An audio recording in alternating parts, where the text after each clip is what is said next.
Selamat malam Bapak Ibu. Selamat bertemu kembali dalam acara Renungan Tengah Minggu dari Assembly Church malam ini. Apa kabar? Saya harap Bapak Ibu semua dalam keadaan baik. Tema gereja di bulan ini, di bulan Maret, adalah perjalanan iman. Dan ayat yang menjadi dasar dari tema ini diambil dari Ibrani pasal yang ke-11, ayat yang pertama yang mengatakan, iman adalah dasar dari segala sesuatu yang kita harapkan dan bukti dari segala sesuatu yang tidak kita lihat. Sebelum kita belajar dari firman Tuhan malam ini, mari kita berdoa terlebih dahulu. Bapa di dalam surga, terima kasih untuk kesempatan yang Tuhan berikan pada kami malam ini untuk belajar dari firman Tuhan. Tuhan, kami mau buka hati dan pikiran kami, supaya kami boleh mengerti Tuhan isi firman-Mu, dan firman-Mu ini dapat merubah hati dan pikiran kami agar makin menjadi serupa dengan Engkau. Berbicaralah ya Tuhan, kami siap untuk mendengar. Di dalam nama Tuhan Yesus kami telah berdoa. Amin. Bapak Ibu, jika kita mendengar kata perjalanan, salah satu artinya adalah proses di mana kita berpindah dari satu tempat ke tempat yang lain. Dan proses ini memerlukan waktu. Proses perjalanan ini tidak berlangsung dalam waktu sekejap atau secara instan. Perjalanan iman adalah proses pertumbuhan iman kita dari mulai saat kita menerima Tuhan Yesus sebagai juru selamat sampai kita menjadikan Kristus sebagai pusat kehidupan kita. Sehingga hidup kita makin hari makin diubahkan dan makin menjadi serupa dengan Kristus. Perjalanan iman ini sering kita memerlukan pendorong supaya iman kita tidak statis atau mandek, tapi terus bertumbuh. Renungan malam ini saya beri judul Pendorong Pertumbuhan Iman.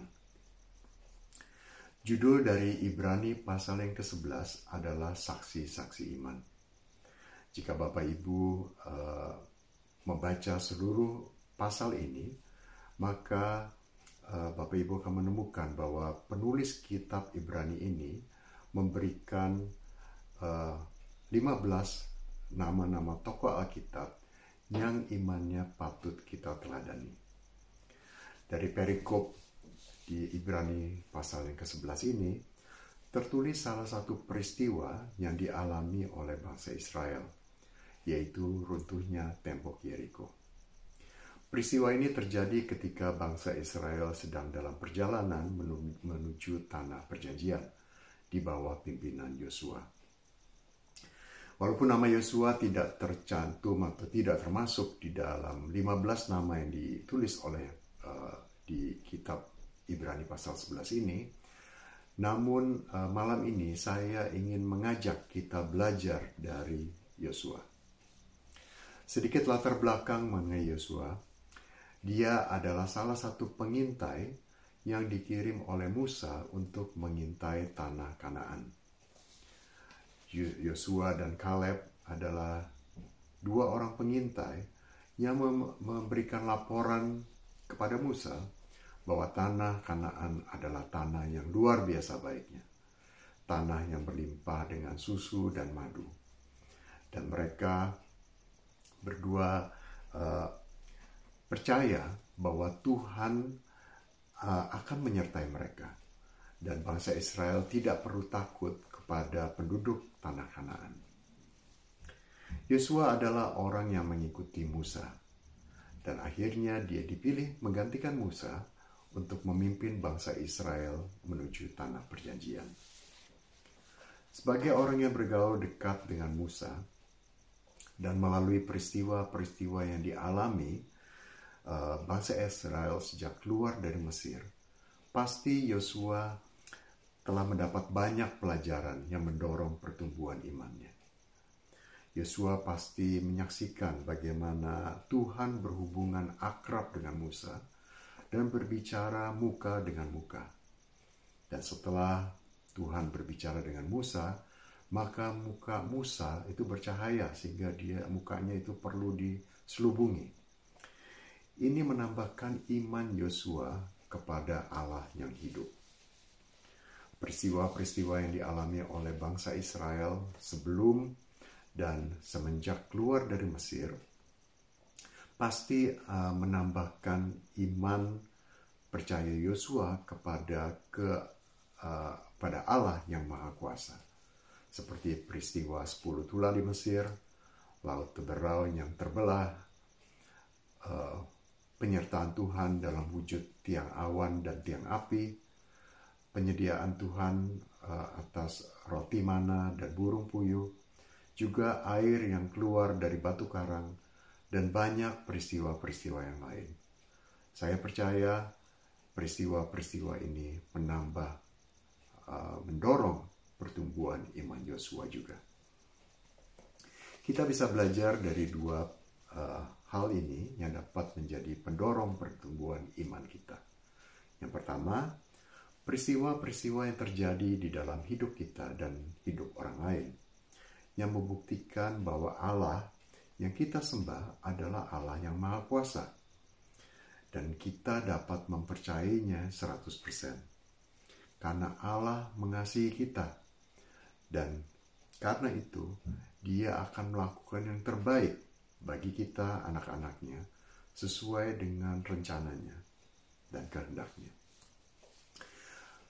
Pertanyaannya bagi kita, bagaimana kita menanggapi keajaiban-keajaiban yang Tuhan lakukan di dalam hidup kita? Apakah saat mengalaminya kita meledak-ledak dengan semangat, tapi kemudian lambat laun melupakannya? Atau kita terus mengingatnya dan saat iman kita lemah, peristiwa-peristiwa atas kemahakuasaan Tuhan ini akan menguatkan iman percaya kita kepadanya. Hal kedua yang kita bisa pelajari sebagai pendorong pertumbuhan iman kita adalah orang-orang atau pergaulan kita sendiri. Tidak bisa dipungkiri bahwa orang-orang yang dekat dengan kita itu mempengaruhi diri kita, baik secara langsung ataupun tidak langsung, akan mempengaruhi cara berpikir kita, kebiasaan kita, bahkan karakter kita. Mari, saudara dan saya, kita introspeksi diri kita. Apakah pergaulan kita membuat iman kita makin kuat, atau sebaliknya, membuat iman kita mundur atau merosot? Kita bisa mencontoh Yosua yang bergaul dengan Musa, sehingga kedekatan Musa dengan Tuhan berpengaruh kepada Yosua juga.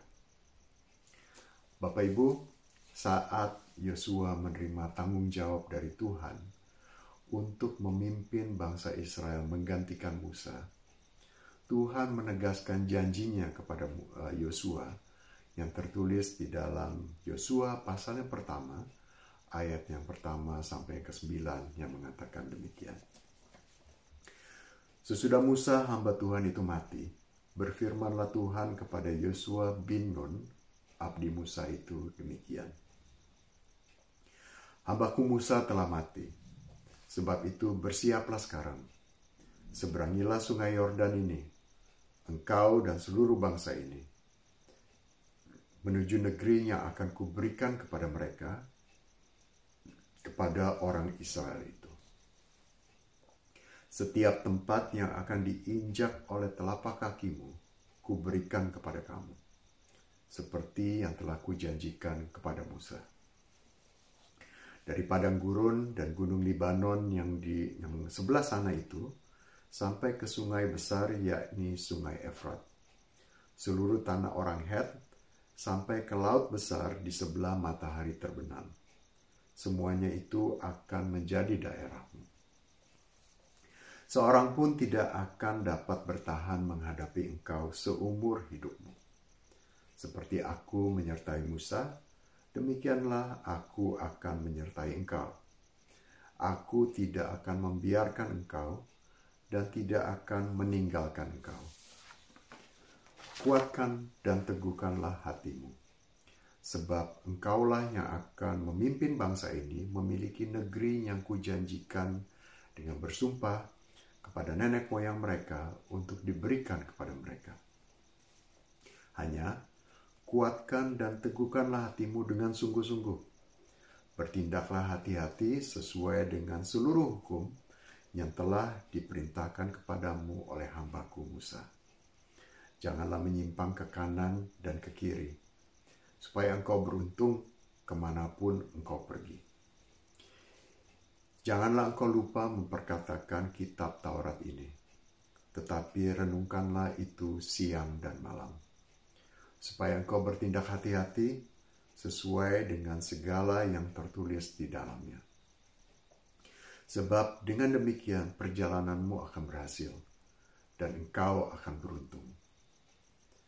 Bukankah telah kuperintahkan kepadamu, kuatkan dan teguhkanlah hatimu.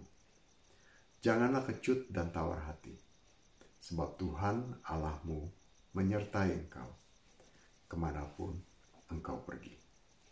Wow, ini adalah sebuah janji dan pernyataan Tuhan yang luar biasa, yang dikatakan Tuhan langsung kepada Yosua. Tindakan Yosua yang pertama sebagai pemimpin bangsa Israel adalah mengirim 2 orang pengintai untuk mengamati kota Yeriko. Ini adalah awal dari kejatuhan kota Yeriko seperti yang ditulis di Ibrani pasal yang ke-11 ayat yang ke-30. Sebelum sampai ke Yeriko, bangsa Israel harus menyeberangi sungai Yordan. Ini adalah ujian pertama dari iman Yosua atas perintah Tuhan kepadanya untuk menyeberangi sungai Yordan. Ini kita bisa baca di Yosua pasal yang ke-3.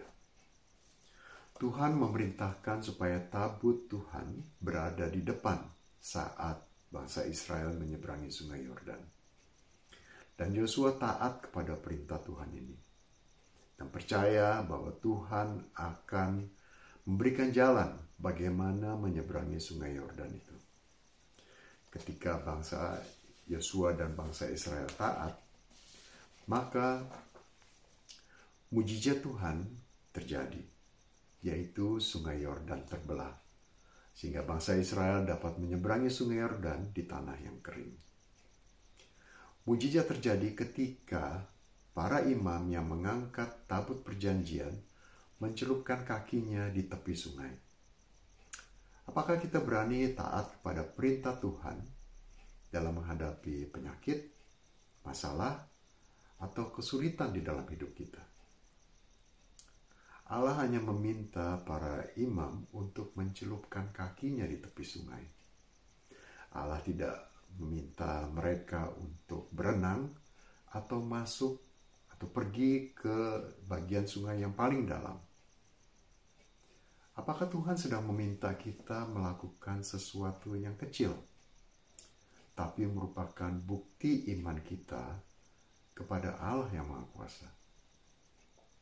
Seperti Yosua dan bangsa Israel yang taat kepada Tuhan yang Maha Kuasa, kita juga akan melihat kekuasaan Tuhan jika kita taat kepadanya. Ada banyak halangan atau tantangan dalam hidup kita yang memerlukan kepercayaan kepada Tuhan untuk mengatasinya. Setelah bangsa Israel menyeberangi sungai Yordan, Tuhan memerintahkan mereka mengambil 12 batu dari sungai Yordan dan meletakkannya di Gilgal sebagai peringatan atas keajaiban yang Tuhan lakukan. Batu-batu ini merupakan peringatan bagi bangsa Israel dan juga agar mereka menceritakannya kepada anak-anak mereka kemahakuasaan Tuhan. Apakah kita, saudara dan saya, telah menceritakan keajaiban Tuhan, kemahakuasaan Tuhan kepada anak-anak kita? Bapak Ibu, di Assembly Church setiap minggu kita mendeklarasikan pernyataan iman. Dengan mendeklarasikan tiap minggu, kita diingatkan kembali kepada apa yang kita percayai dan imani. Ini adalah pernyataan iman kita kepada Tuhan Yesus. Keajaiban dan penyertaan Tuhan yang kedua dialami oleh Yosua saat memerangi kota Yeriko yang telah diintai sebelumnya. Yeriko adalah kota berbenteng yang kuat dan memiliki pahlawan yang gagah perkasa. Perintah Tuhan kepada Yosua untuk mengalahkan kota Yeriko adalah dengan mengelilinginya. Suatu perintah yang tidak masuk akal manusia. Bagaimana kita bisa mengalahkan sebuah kota yang kuat dengan pahlawan-pahlawan yang gagah perkasa hanya dengan mengelilinginya selama 7 hari. Seringkali kita sebagai manusia mempersulit diri kita sendiri dengan memikirkan lebih dari apa yang Tuhan perintahkan kepada kita. Yosua taat kepada perintah Tuhan. Yosua tidak menyaksikan perintah Tuhan, dia tidak bertanya-tanya, atau dia tidak menolak perintah Tuhan. Alkitab tidak mencatat, tidak menulis reaksi penduduk dan prajurit kota Yeriko ketika melihat iring-iringan imam, prajurit, dan bangsa Israel yang mengelilingi kota Yeriko tiap hari selama 7 hari. Mungkin mereka mulai mengejek Yosua dan bangsa Israel. Tapi Yosua tetap taat melakukan perintah Tuhan. Karena dari peristiwa-peristiwa yang telah dia alami sebelumnya, dia tahu bahwa mujizat Tuhan pasti terjadi. Dan kita tahu pada akhirnya benteng Yeriko runtuh dan penduduknya dimusnahkan kecuali Rahab dan keluarganya. Bapak Ibu, iman Yosua terus bertumbuh dan meningkat karena Tuhan menyertainya. Dan Yosua percaya akan penyertaan Tuhan dalam hidupnya dan hidup bangsa Israel. Iman Yosua kepada Tuhan tetap dia jaga dan pelihara hingga akhir masa hidupnya.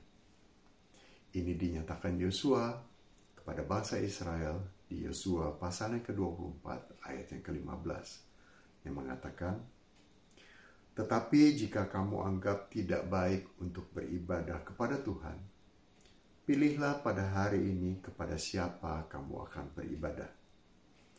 Allah yang kepadanya nenek moyangmu beribadah di seberang sungai Efrat, atau Allah orang Amori yang negerinya kamu diami ini. Tetapi aku dan seisi rumahku, kami akan beribadah kepada Tuhan."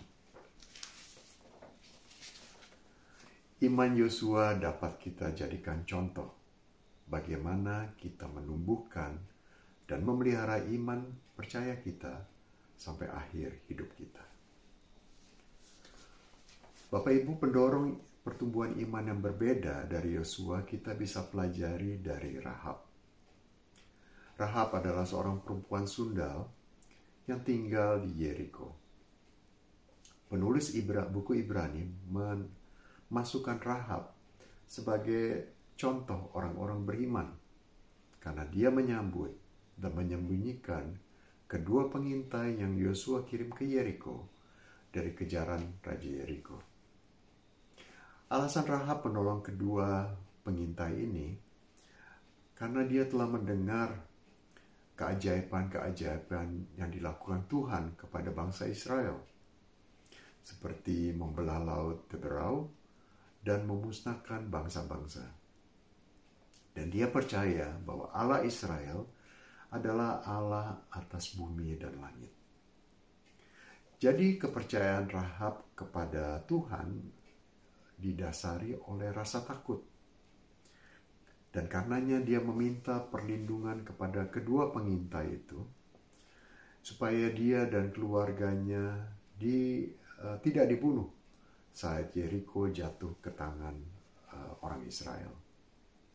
Akhirnya Rahab dan keluarganya diselamatkan dan tinggal di tengah-tengah bangsa Israel. Alkitab tidak mencatat bagaimana kehidupan Rahab selanjutnya di antara bangsa Israel. Tapi Alkitab mencatat di Yakobus pasal yang kedua ayat yang ke-25 bahwa Rahab dibenarkan karena perbuatan-perbuatannya. Dan di Matius pasal yang pertama ayat yang ke-5 mengatakan bahwa dari keturunan Rahab muncullah Raja Daud dan akhirnya sampai kepada Tuhan Yesus. Jadi iman kepada Tuhan yang awalnya didasari atas ketakutan akan kemahakuasaan Tuhan berakhir dengan penggenapan janji Tuhan atas juru selamat manusia. Allah sanggup memakai iman kita, apapun yang menjadi pendorongnya untuk kemuliaan dan penggenapan rencananya atas hidup kita. Mari kita simpulkan firman Tuhan malam ini tentang pendorong pertumbuhan iman kita. Yang pertama, pendorong pertumbuhan iman kita dapat disebabkan oleh peristiwa yang Tuhan lakukan. Kedekatan kita kepada Tuhan, ketaatan kita kepada Tuhan, bahkan ketakutan kita kepada Tuhan. Yang kedua, pertumbuhan iman memerlukan ketaatan kita kepada perintah Tuhan dan percaya bahwa Tuhan selalu bersama kita saat kita melewati semua persoalan yang dihadapi. Yang ketiga, iman yang bertahan sampai akhir akan memuliakan nama Tuhan.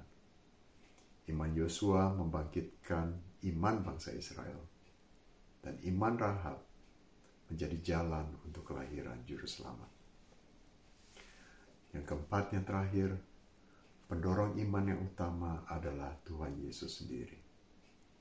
Pendorong iman yang telah kita pelajari malam ini, semuanya menunjuk kepada Tuhan Yesus saja. Tuhan Yesus adalah dasar dari segala sesuatu yang kita harapkan dan bukti dari segala sesuatu yang tidak kita lihat. Mari kita berdoa untuk menutup renungan malam ini. Terima kasih ya Tuhan untuk firman-Mu malam ini. Roh Kudus, tolong kami untuk menumbuhkan dan memperkuat iman kami kepada Engkau ya Tuhan. Ingatkan kami ya Tuhan untuk meneladani, mencontoh Tuhan, tokoh-tokoh Alkitab dalam iman mereka kepada Engkau. Di dalam nama Tuhan Yesus, kami telah berdoa dan mengucap syukur. Amin. Selamat malam Bapak Ibu semua, Tuhan memberkati.